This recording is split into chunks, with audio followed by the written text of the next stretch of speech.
to 16, and even then, it was like, man, I'm still being raised by my mom by herself. So this hit close to mom.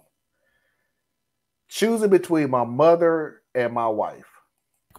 A little background, my mom and dad were both orphans. My dad died 2 weeks before I was born. My mom didn't really have a support system, so we were just the two of us. I never lacked anything because my mother worked all her life to give me the life I have today and didn't even have time for herself to start a new life again. She did all the little jobs possible so that we didn't miss anything. She deprived herself of food to give me food. I had very good clothes while she had none. I saw her make sacrifices again and always with a smile. Frankly, I always thought she was an angel dressed in a human body. The only time she yelled at me was when I was 16, when I saw her getting sick and working at the same time. I wanted to help her by finding a job, but she was angry and told me it's not my job to take care of her, it was up to her to take care of me. She wanted me to get really good grades to get into the best universities. It's the only way I can protect myself when she can't anymore. Even at university, she didn't want me to work. I had to be focused on my studies, but she wanted me to volunteer so that I could be an adult who could do something with his hands. I met my wife there while both of us were volunteering. My wife is a good person, but she was never close to her parents and her siblings. Yet she adored my mother since she met her. There were times when I thought she loved my mother more than she loved me, and we laughed about it. Deep down, I think she was looking for the bond between mother and daughter that she did not have from her mother. When I finished my studies, I found a job. We moved in together, but she wasn't comfortable that I call my mom every day. Mind you, those were 10 to 15 minute calls, but eventually she stopped bringing it on. 2 years later, I bought a house for my mother because we never had a house in our name. We lived from apartment to apartment. So for all the sacrifices she made, it was for me the least of it, and it was non-negotiable. That's where the problem started with my wife, then girlfriend. She wanted me to think about us first. I told her my dream had always been to buy my mom a house since I was little, and that's what I had to do. But she complained about it to my mom. My mom didn't even know I bought a house for her as it was supposed to be a surprise for her birthday. Oh, wife, you are not helping this situation here. She was uncomfortable receiving the house because my wife, and told me that it wasn't necessary and that we could use it for us when we get married. I was furious. I told my mother that the house was for her, that she could do with it whatever she wanted, but it was time for her to think about herself first. Our couple survived that.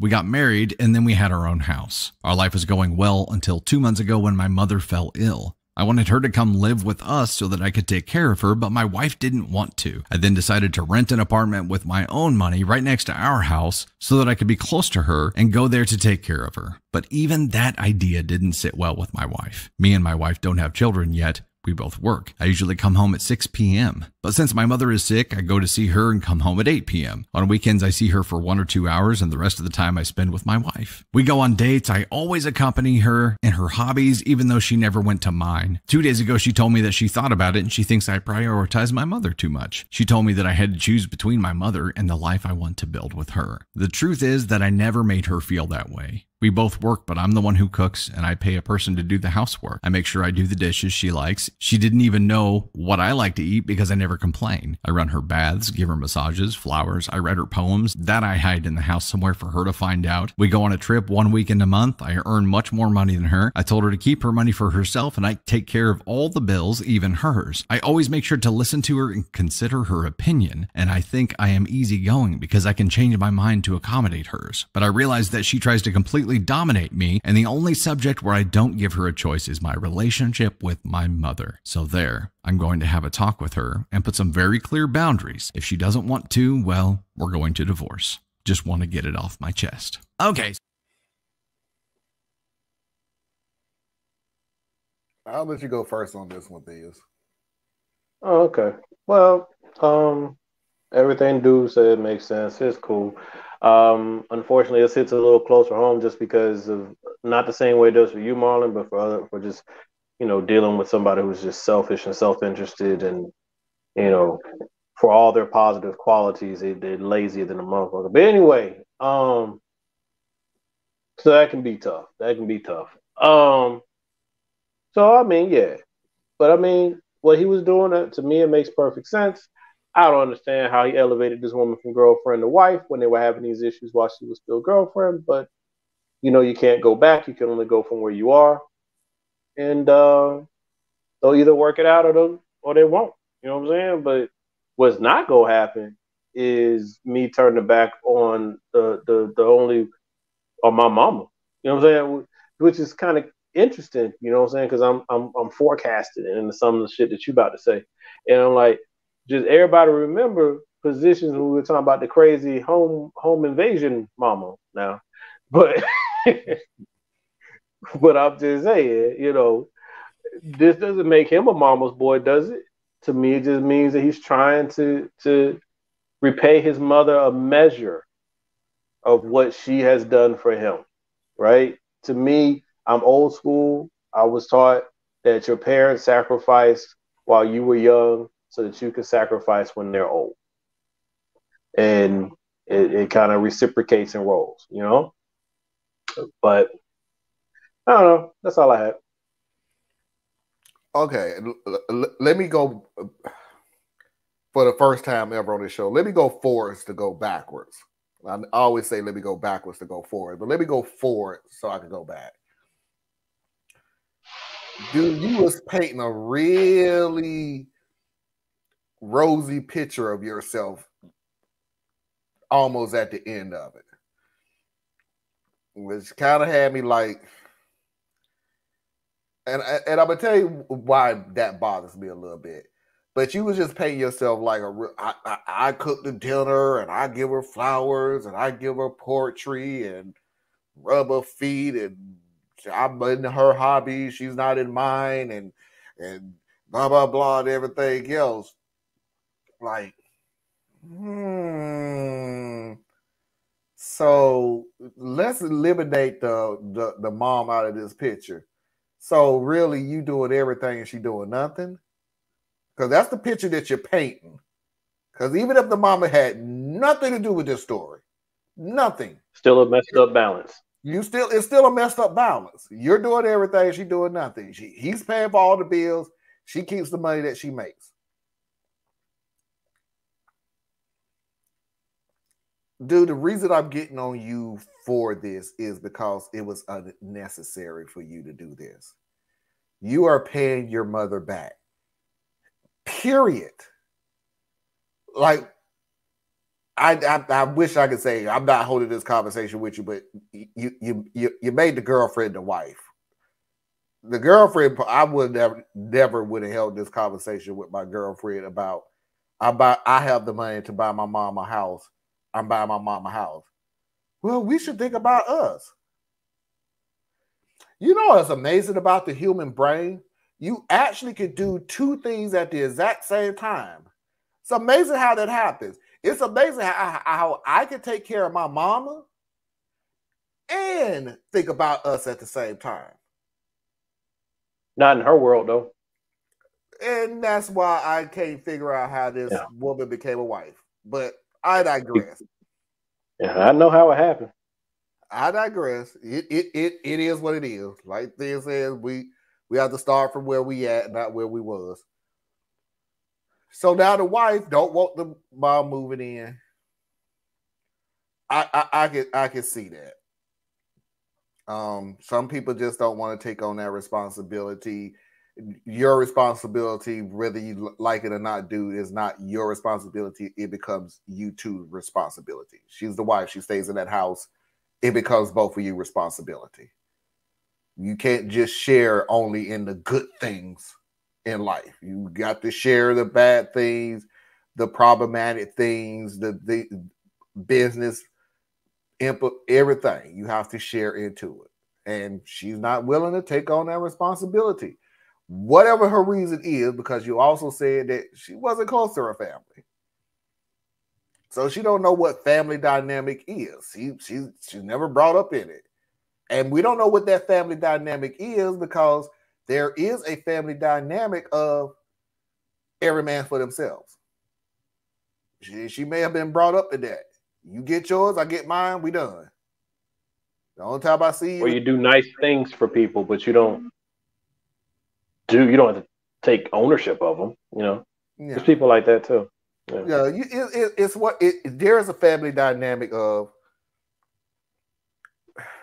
and it's unfortunate because, like I said, I've never been through it, but I've seen it. Like growing up in the hood, I've seen different dynamics of different families, and I've seen the dynamic of I see you in the morning, I'll see you at night. we're cordial. You know, ain't no drama. I ain't gonna get on you. You don't get on me. We cool. But as for family functions and just get-togethers and all that other stuff and Christmas dinners and Easter dinners, no, that's no. I love you, but I love you because you are, a sibling, not because we have a bond. And like I said, I've seen it. It's like it is what it is. We don't have a bond, but I love you because we're a sibling. I grew up with you, but we hanging out and all that. That's not it. And that may be her dynamic. Now, like I said, one step below that is the dynamic of you get yours, I get mine. There is no sharing. There is no none of that stuff. There's none of that. You wear your clothes, I wear my clothes. You got your hair stuff, I got my hair stuff. You got your facial stuff, I got my facial stuff. You got your room, I got my room. You got your friends, I got my friends. We see you in school, I wave, you wave. But it's separate. And that may be her dynamic. So if that is her dynamic and somebody needs help, like, no. You got a problem, you handle your problem. That's just the way it is. And that's what it sounds like to me, how she's coming off. Your mother is the one that has the issue. She needs to handle her own issue. So honestly, I see this as being the end, unless there's a change. And like I said, this is a personal thing. I wouldn't change. I owe my mother a lot. A lot. Y'all think I'm bad now? You ain't seen nothing when I was a little kid. I was a little tyrant. This right here is mellow compared to when I was a young little kid. A little man child. If I had to go back, I would actually call myself a man child. You think you're a man child? You think you're a man, huh? I'm gonna put you in your chair. That's the type of kid I was. This right here is mellow. So yeah, you can't say nothing to me about between you and me taking care of my mom. Now, even if half of the stuff that you were saying was true, and not half, even if the part of I pay for everything and the wife keeps, works and keeps her money. We're done with this conversation because you're not losing anything, lady. Other than time, which that is 2 hours of the day that's now gone. Understandable, but it is. You went from 6 at night to 8 at night. I don't know what time you go to bed, but either way, 2 hours is gone out of her day. She's the selfish type. She sees that. But either way, I don't see this working out anymore. And just like Thea's always say, or Thea's was saying, if you're doing the last story, you're just looking out for the kid. You're looking out for their best interest. My heart hurts because I would not want my mom to feel that she was the reason this marriage ended, when it was clearly not the case. She's a catalyst to it. But again, like I said, even if you took the mama thing out of it, this was not an equal marriage at all. If we was to believe everything you said, this was not an equal marriage at all. And this would have been a burnout eventually. So that's all I got. Nothing else to this? No, that's it.